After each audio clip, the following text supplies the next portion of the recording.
So hello students of class 9th। चलिए students, आज की वीडियो में हम लोग एक्सरसाइज 1.6 स्टार्ट करेंगे। तो जैसा कि आप लोगों ने लास्ट वीडियो में देखा होगा, एक्सरसाइज 1.5 हम लोगों ने ओवर कर ली थी और इस वीडियो में हम लोग एक्सरसाइज 1.6 स्टार्ट करेंगे। ठीक है, अगर 1.5 से रिलेटेड आपको कोई भी क्वेश्चंस अगर प्रॉब्लम क्रिएट कर रहे हैं तो उसको आप कमेंट करिएगा। ठीक है, और कोशिश करिए कि यूट्यूब पर ही कमेंट कर दिया करिए, वहाँ पर कमेंट्स रीड करने में और उसका आंसर करने में मुझे ज़्यादा आसानी होती है, बिकॉज भाई वहाँ पर मेरे सब्जेक्ट से related notification on my channel मुझे मिल जाते हैं, है ना। बट व्हाट्सएप पे करते हो तो बहुत सारे वहाँ पर हैं जिसकी वजह से इग्नोरेंस हो जाती है मैसेजेस की। ठीक है, तो आई होप आप समझ रहे होगे। फिलहाल एज यू विश, अब हम लोग आगे बढ़ते हैं एक्सरसाइज 1.6 पर, और एक्सरसाइज 1.6 पर हम ध्यान देते चलेंगे। जो भी चीज़ें मैं बेसिक्स है, बेसिक चीज़ों के साथ साथ मैं आपको चीज़ें क्लियर करता चलूँगा, क्वेश्चंस भी, तो उस पर ध्यान देते रहना। ठीक है, आपका काम है, बिल्कुल कंसंट्रेट करिए। So let's start our exercise 1.6।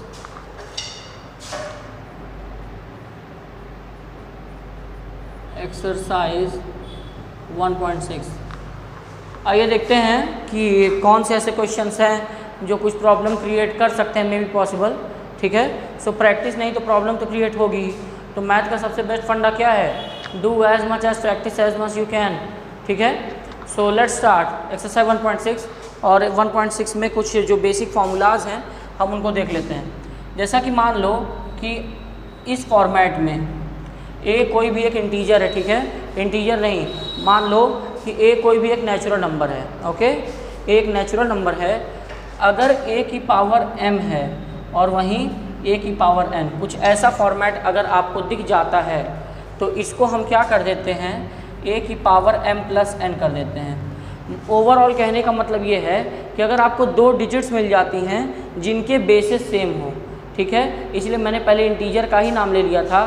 तो अगर आपको दो डिजिट्स मिल जाती हैं जिनके बेसिस क्या हो, सेम हो, तो बेसिस सेम होने की वजह से, यहाँ पर ध्यान देना, बेसिस सेम होने की वजह से क्या होगा, आपकी ये पावर्स जो है वो क्या हो जाएंगी, ऐड हो जाएंगी। ठीक है, तो अगर बेसिस सेम हो तो पावर्स क्या होंगी, समझ आएगी मेरी बात, समझ में आ रही है। बेसिस सेम हो, जैसे ए की पावर m, ए की पावर n, तो बेसिस सेम होने पर पावर्स क्या हो जाती है स्टूडेंट्स, ऐड हो जाती हैं। इतना क्लियर आप लोगों को?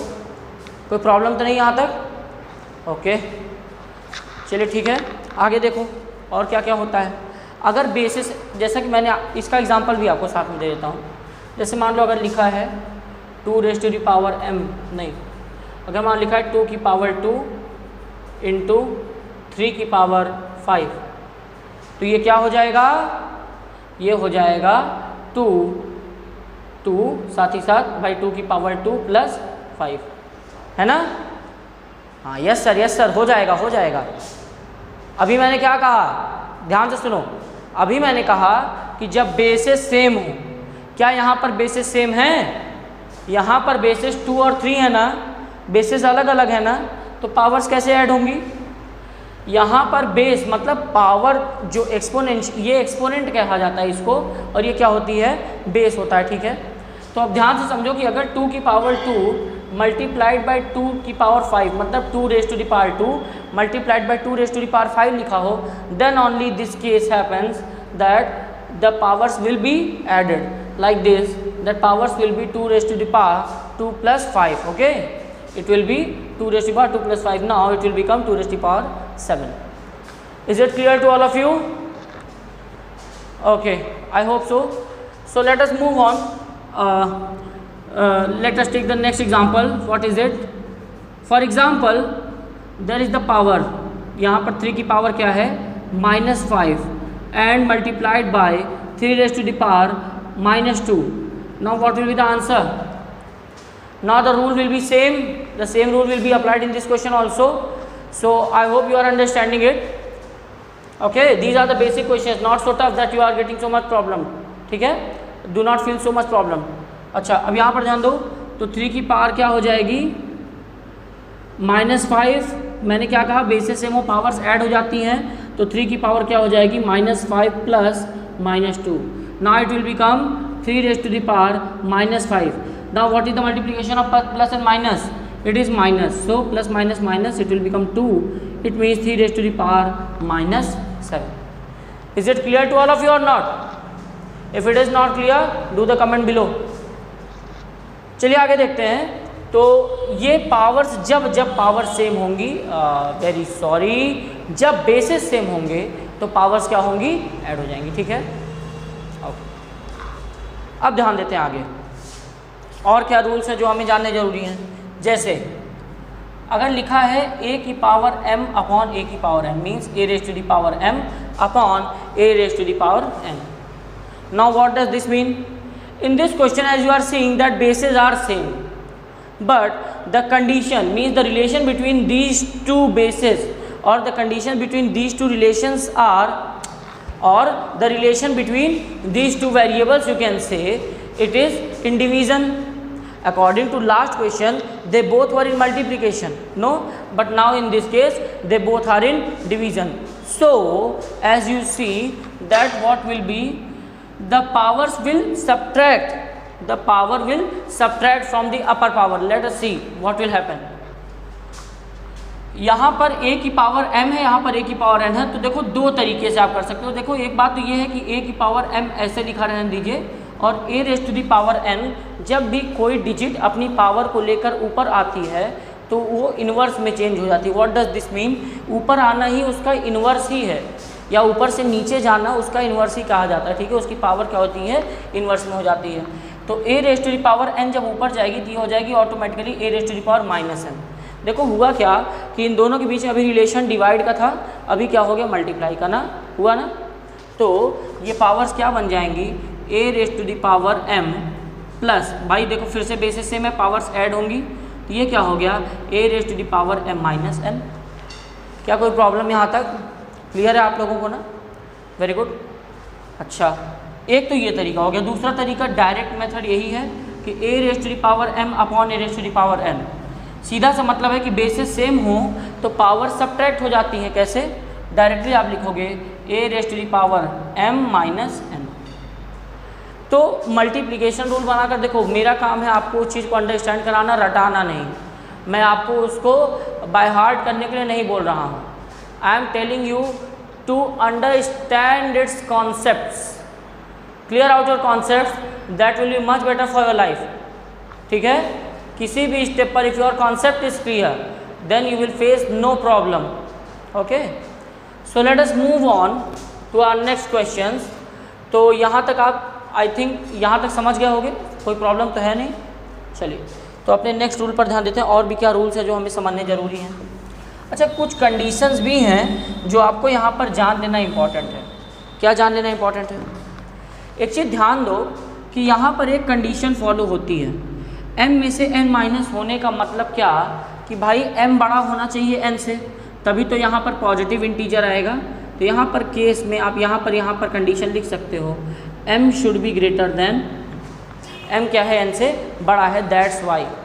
भाई ऐसा नहीं है कि छोटा होगा तो नहीं होगा, बिल्कुल हो सकता है, लेकिन फिर यहाँ पर इन्वर्स में आंसर आ जाएगा जिसको आपको अपॉन में भेजकर उसको नॉर्मल करना पड़ेगा। फिलहाल चलिए, अगर यहाँ पर नहीं समझ में आ रहा है तो बिल्कुल डिस्टर्ब होने की ज़रूरत नहीं है, वीडियो को कंटिन्यू करते देखते रहो। आगे जब क्वेश्चंस आएंगे तो मे बी पॉसिबल कि यहाँ से अगर क्लियर नहीं हुआ तो I am damn sure that आप वहाँ पर क्लियर ज़रूर हो जाओगे। ठीक है, चलिए ध्यान दीजिएगा।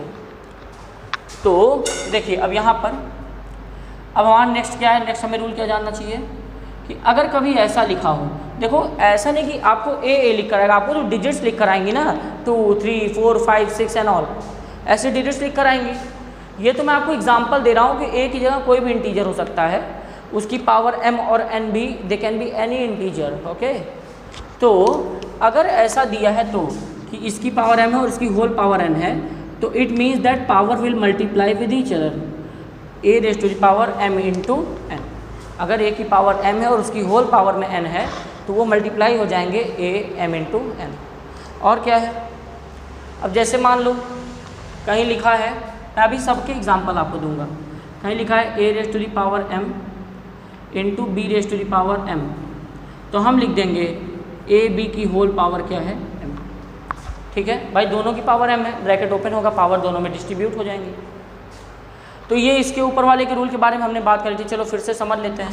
मान लो कहीं पर लिखा है 4 raise to the power 2 into 4 raise to the power -2, क्या हो जाएगा, पावर्स ऐड हो जाएंगी। भाई 4 और 4 बेसिस सेम है, पावर्स ऐड हो जाएंगी। तो 2 प्लस -2 ये क्या हो जाएगा 4, 2 - 2 क्या हो जाएगा 0। और किसी भी, मैंने पहले ही बताया कि किसी भी डिजिट की पावर 0 मीन्स आंसर क्या आ जाता है, कोई भी वेरिएबल हो, कोई भी डिजिट हो, अगर उसकी पावर 0 है तो उसका आंसर क्या हो जाएगा 1 हो जाएगा। ठीक है, ये हो गया। इसका हम कोई एग्जांपल ले लेते हैं। मान लो अगर ऐसा लिखा है कि 2⁻12।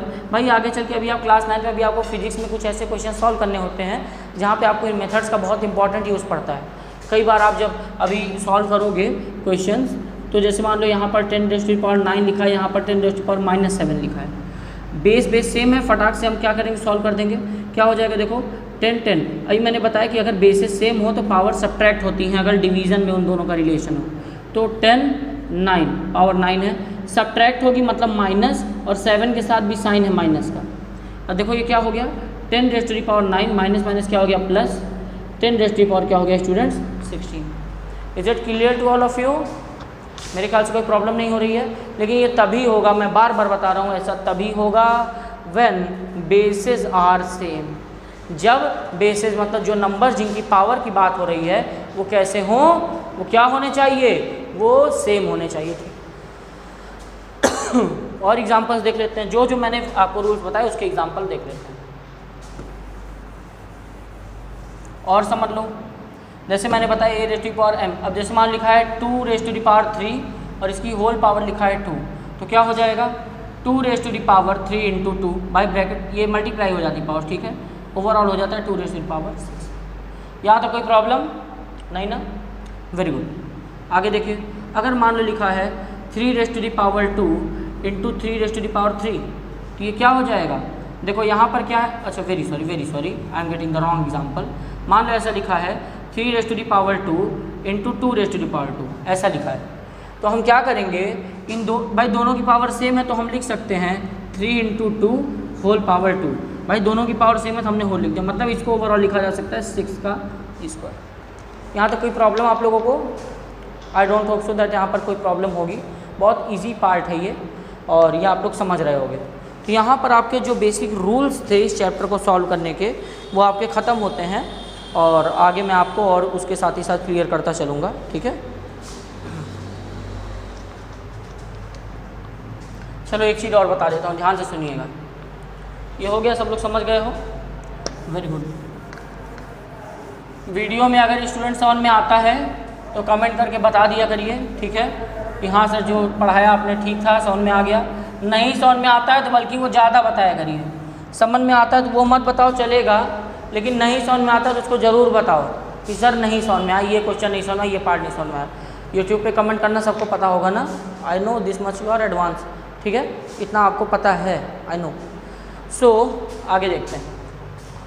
अच्छा, अगर मान लो आज तक आपने ये देखा है, भाई वो भी देखा होगा जो मैं बताने जा रहा हूँ। मान लो ऐसा लिखा है, अगर कहीं लिखा है 2, कहीं लिखा है 2, तो इसका मतलब क्या है कि 2 की पावर 1 है ना, इतना कंफर्म है भाई। 2 अगर 2 की पावर यहाँ पर ऐसा लिखा है तो इसका मतलब 2 की पावर 2 है, 2 इंटू 2, और ये 2 की पावर 1 मतलब 2।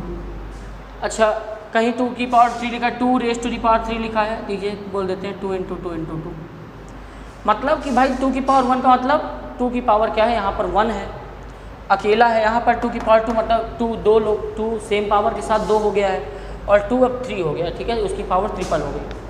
इतना आप लोगों को क्लियर समझ में आ रहा है ना? हाँ। अच्छा, अब एक चीज़ समझो कि अगर ऐसा लिखा होता तो √2, इसमें 2 की पावर मेनली क्या होती है, 2 की पावर का क्या मतलब होता है? √2 का मतलब क्या है? अंडर रूट या स्क्वायर रूट जो भी आप प्रोनाउंशिएट करते हो, इसका मतलब है कि 2⁻1/2, मतलब 2 की पावर हाफ हो गई। अब 2 की पावर 1 भी नहीं रही, कितनी हो गई, आधी। समझ में आ रही मेरी बात? अब कोई ऐसी 2 डिजिट्स होंगी जो मिलकर एक 2 को बनाएंगी, कोई ऐसी 2 डिजिट्स होंगी भाई, जैसे 4 को देखो 2 2 4, तो कोई ऐसी 2 डिजिट्स जो मिलकर 4 को बना रही हैं, तो बस अब कोई ऐसी 2 डिजिट्स होंगी जो मिलकर 2 को बनाएंगी। अगर 4 को हम अंडर रूट कर दें, ध्यान दो, तो क्या मिलता है हमें आंसर, 2 मिलता है। कैसे मिलता है? क्योंकि √4 को हम लिखते हैं 2 इंटू 2, और ये अंडर रूट या स्क्वायर रूट का मतलब ये है कि जो चीज़ की पावर अंदर 2 हो वो बाहर अकेला निकलेगा। इसका मतलब क्या हुआ कि 4 की पावर आधी हो गई, 2 हो गई ना भाई। 2 अगर 2 की पावर 2 हो जाती है तो वो 4 बन जाता है। उसी तरह अंडर रूट 2 की पावर, इसका मतलब ये कि 2 की पावर क्या है 1/2, ये स्क्वायर रूट कहलाता है। अगर कहीं ऐसा लिखा हो क्यूब रूट 2 तो इसका मतलब होता है कि 2 रेज़ टू द पावर 1/3 है, मतलब 2 की पावर हो गई 1/3 टाइम। ठीक है, टाइम क्या एक तरीके से टाइम्स नहीं कहेंगे, वो मल्टीप्लाई में चला जाएगा। 2 भाई जिन 3 डिजिट से मिलकर जिन 3 डिजिट को मल्टीप्लाई करने पर आंसर 2 आता है उसका बस एक हिस्सा 2 बचता है ऐसा करने पर। ठीक है, only 1 part it will be. उसी तरह अगर कहीं भी लिखा हो अंडर रूट n और अंडर रूट में 2 हो तो इसका मतलब वही है कि 1/n। ठीक है भाई, 1/3 1/4 कुछ भी, तो अंडर रूट, ये अंडर रूट का मतलब होता है कि जस्ट पावर उसकी इन्वर्स में, मतलब 1/, में जा रही है। इतना क्लियर आप लोगों को? इसका मतलब ये होता है कि पावर क्या हो गई, आधी हो गई, 1/2 हो गई, यहाँ पावर 1/3 हो गई, यहाँ पावर 1/n हो गई। यहाँ तो कोई प्रॉब्लम नहीं है ना? वेरी गुड, आगे ध्यान दीजिए। ये सब तो हम लोगों ने कर लिया है, यहाँ तक कोई प्रॉब्लम नहीं हो रही। ओके, तो चलिए इतना बेसिक आपका हो गया है और अब बढ़ते हैं हम लोग अपनी एक्सरसाइज की तरफ। आई थिंक इतना बेसिक आप लोग को क्लियर हो जाएगा और अब हम लोग अपनी एक्सरसाइज पर ध्यान देते हैं। ठीक है, सब लोग कंसंट्रेट करिएगा।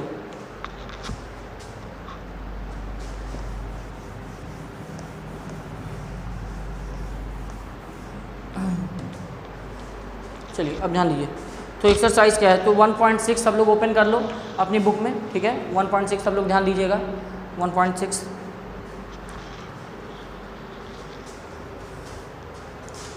1.6 का फर्स्ट पार्ट देखो, फर्स्ट क्वेश्चन का फर्स्ट पार्ट। यहाँ पर क्या है, यहाँ पर दे रखा है 64 रेज़ टू द पावर 1/2। अभी जस्ट मैंने अभी आपको बताया कि 1/2 का मतलब ही होता है कि स्क्वायर रूट।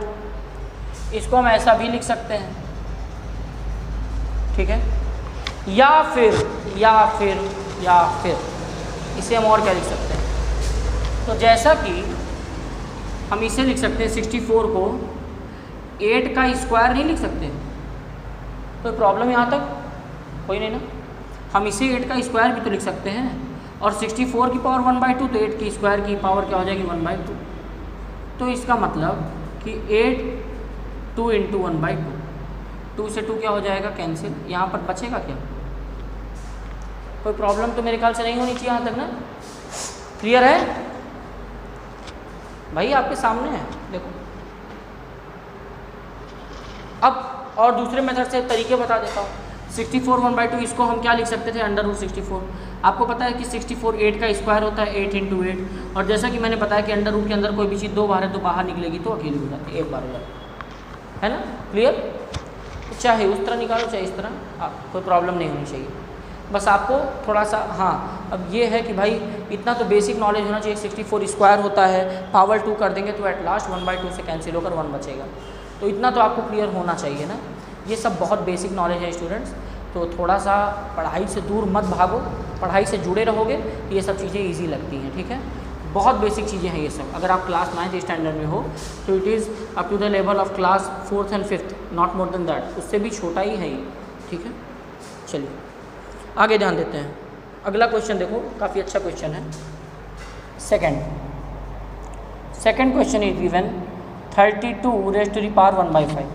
अब भाई ये पावर में 1/5 कब तक ऐसी पावर को लेकर चलेगा ना, जरूर इसे हटाना चाहिए। तब आपको अपना दिमाग चलाना है कि 32 किसकी पावर 5 टाइम्स होता होगा। 32 ज़रूर भाई, कोशिश यही पहले हम करेंगे कि इस 5 को हटाएं, तो काश कोई ऐसा नंबर पता चलता कि जिससे हम ये समझ जाते कि 32 उसकी 5 टाइम्स की पावर होती है। तो ऐसा कौन सा नंबर है, तो ट्राई करें, देखें।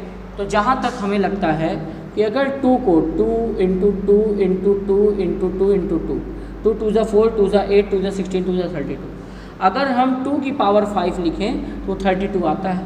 मतलब हम 32 को क्या लिख सकते हैं, 2 रेज़ टू द पावर 5, और इसकी होल पावर क्या हो जाएगा 1/5। मतलब इसको लिख सकते हैं 2 रेज़ टू द 5 × 1/5। जैसा कि आपको बताया गया था, आइडेंटिटी यहाँ पर कहीं लिख देना। देखो जो फॉर्मूला है वो क्या लग रहा है, a raise to the power m × n, तो इसको क्या लिख देते हैं, a raise to the power mn, है ना? समझ में आ रही मेरी बात? ये तो क्लियर हो गया होगा आप लोगों को। तो वही हम यहाँ पर रूल अप्लाई कर रहे हैं, 5 से 5 कैंसिल और आंसर बचता है क्या, इसको और कैसे लिख सकते थे, इसको ऐसे भी लिख सकते हैं। देखो अंडर रूट में यहाँ छोटा सा 5 लिखे और अंदर लिख दिया हमने